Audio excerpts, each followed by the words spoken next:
আসসালামু আলাইকুম। আমি লিজা ইসলাম। আমার চ্যানেলে তোমাদেরকে স্বাগত। তো আজকে আমি তোমাদের জন্য নিয়ে এসেছি রেডিমেড জামা কিভাবে কাটতে হয়। আমরা যারা নতুন অনেকেই জানি না কিংবা বুঝে উঠতে পারি না আসলে রেডিমেড জামা কিভাবে কাটতে হবে। তো আজকে আমি তোমাদের দেখাবো কিভাবে কাটতে হয়। তো প্রথমেই আমরা জামার লম্বার মাপটা নিয়ে নেব। তোমার কত ইঞ্চি জামার লম্বাটা লাগবে আর জামাটা আছে কত ইঞ্চি। তো আমার জামার লম্বা এখানে লাগবে 44 ইঞ্চি, আছে 46 ইঞ্চি। তার মানে আমাকে নিচের যে বর্ডারটা ওটা ছুটাতে হবে, লেসটা। তো আমি প্রথমেই লেসটা ছুটিয়ে নেব। তোমরা যারা নতুন তারা আস্তে আস্তে লেসটা ছুটিয়ে নেবে। তো যাদের অভিজ্ঞতা আছে তারা অল্প একটু সেলাইটা ছুটিয়ে একটু হালকা করে টান দিলেই নিচের যে লেসটা কিংবা সেলাই ওটা ছুটে যায়। তো প্রথমে আমরা এই লেসটা ছুটিয়ে নেব।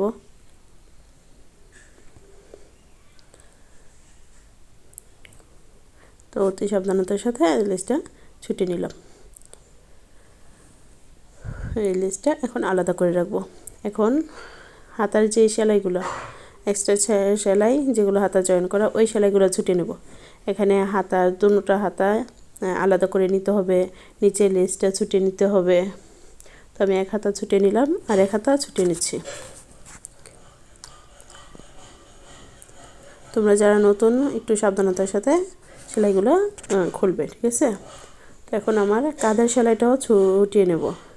কাঁধের যে সেলাই, এখানে যেহেতু গলার মাপ অনুযায়ী আমার গলার আর বড় লাগবে না, এই গলাই হবে। তো এই জন্য আমি আর গলার সেলাইটা খুলবো না। তো আমি কাঁধের সেলাইটাও খুলে নেব।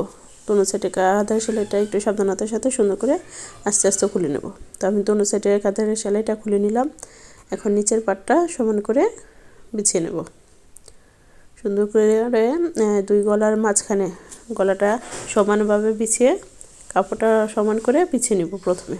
এটা পিছনের পাট, যেটা পিছনের পাট ওইটা আগে সমান করে বিছিয়ে নেব। এর উপরে আমি উপরের পাটটা, সামনের পাটটা, ফ্রন্ট পাটটা এটা বিছিয়ে নেব। ফ্রন্ট পাটটা সুন্দর করে বিছাতে হবে, যাতে ওই যে গলা যেহেতু দেওয়া আছে গলার ডিজাইন, তো গলার ডিজাইনের মাঝ বরাবর কাপড়টা ভাঁজ করে তারপরে কাপড়টা বিছিয়ে নিতে হবে। তো আমি কাপড়টা সুন্দর করে সমানভাবে উভয় নিচেরটার সাথে উপরেরটা সমানভাবে বিছিয়ে নিচ্ছি।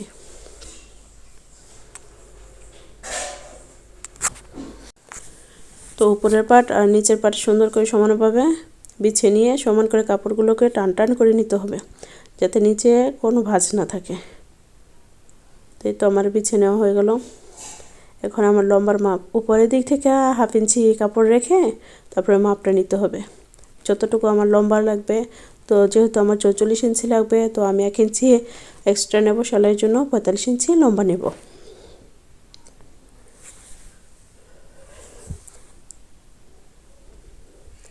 কাপড়গুলোকে আর একটু সুন্দর করে ভাঁজ করে নিতে হবে সমানভাবে, যাতে ভিতরের দিকে কোনো ভাঁজ না থাকে। তো এর জন্য কাঁধের জন্য আমি নেব 3.5 ইঞ্চি, আর লম্বা যে মোহরা আর্মহোল এর জন্য নেব 7.5 ইঞ্চি। আর আমার বডি যেহেতু আমার 34, তো 17 ইঞ্চি। 17 ইঞ্চির হাফ হবে 8.5 ইঞ্চি। তো 8.5 ইঞ্চি আর এক্সট্রা নেব 1 ইঞ্চি সেলাইয়ের জন্য। তো আর্মহোল থেকে আমি 12 ইঞ্চি মাপ নেব কোমরের সেলাই এর জন্য। আর এর 1/2 ইঞ্চি, 12-এর 1/2 ইঞ্চি 6 ইঞ্চি হলো পেটের মাপ, যেটা ওটার জন্য। তো আমার পেটের মাপ হচ্ছে 14 ইঞ্চি। 14 ইঞ্চি এর হাফ হচ্ছে 7 ইঞ্চি। 7 ইঞ্চি নেব পেটের মাপ, আর 1 ইঞ্চি এক্সট্রা সেলাইয়ের জন্য। আর নিচের কোমরের মাপও 8.5 ইঞ্চি, 1 ইঞ্চি এক্সট্রা সেলাইয়ের জন্য। আর নিচে দিয়া যতটুকু হয়, নর্মালি আমরা বর্তমানে 13 ইঞ্চি পরি, 12 ইঞ্চি এর চড়া এখন আর ভালো লাগে না। তো একটু চড়া পরলে জামা কাপড় দেখতে সুন্দর দেখা যায়, সাইজ সুন্দর দেখা যায়, আর সবার আগে পরলেও সুন্দর দেখা যায়। তো 12 ইঞ্চি সেলাই এখন আর ভালো লাগে না, তো 13 ইঞ্চি নিলাম। এখন আমি মাপ অনুযায়ী দাগ দিয়ে নেব। আর তোমরা যারা আমার চ্যানেলে নতুন, প্লিজ আমার চ্যানেলটাকে লাইক সাবস্ক্রাইব করে রেখো, আর বেল আইকনটা অন করে রেখো নতুন নতুন ডিজাইন আর আপডেট পেতে। তো এভাবেই দাগে দাগে আমি মার্জিন করে নেব, যাতে সেলাই কাটার সময় আমার জন্য সহজ হয়। আর তোমরা যারা সেলাই কাজে নতুন তারাও সব সময় এভাবে দাগ দিয়ে নেবে, যাতে কাটার সময় তোমাদের জন্য ইজি হয়। তো আমি এখানে আর্মহোলের একটা শেপ দিয়ে নেব। তারপর দাগ বরাবর যেভাবে আছে ওইভাবে আমি কেটে নেব।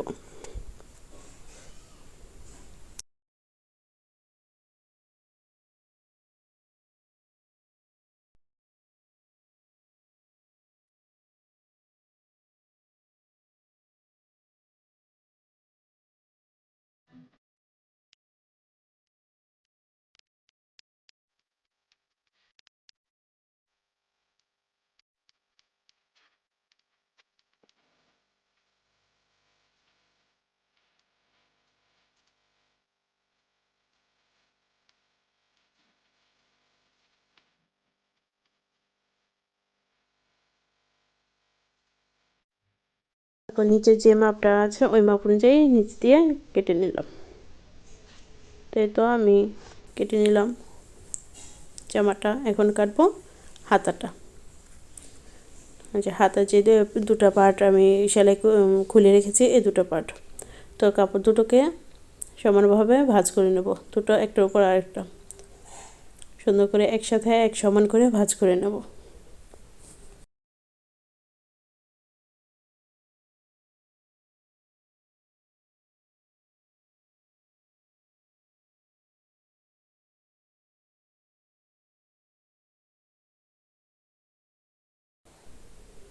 এখন আমি নিচে দিয়ে একটু কেটে নিলাম সমান করার জন্য। তো আমি আমার হাতার মাপ যতটুকু লম্বা নেব ততটুকু মেপে নিলাম। আর হাতের আর্মহোলের জন্য আমি নেব 9 ইঞ্চি। তো যেহেতু এখানে 9 ইঞ্চি আর হাফ ইঞ্চি এক্সট্রা লাগবে, তো আর একটু কাপড় হাতার মধ্যে আর্মহোলে একটু জোড়া লাগবে। তো আমি এখন হাতাটা কেটে নিচ্ছি।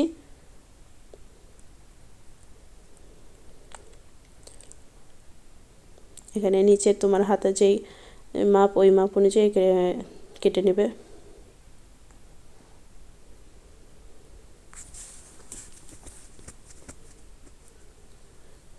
আর এখানে আমার আর্মহোলের জন্য একটু জোড়া লাগবে, যেটা পট্টি বলে, জোড়া বলো আর যেটা বলো।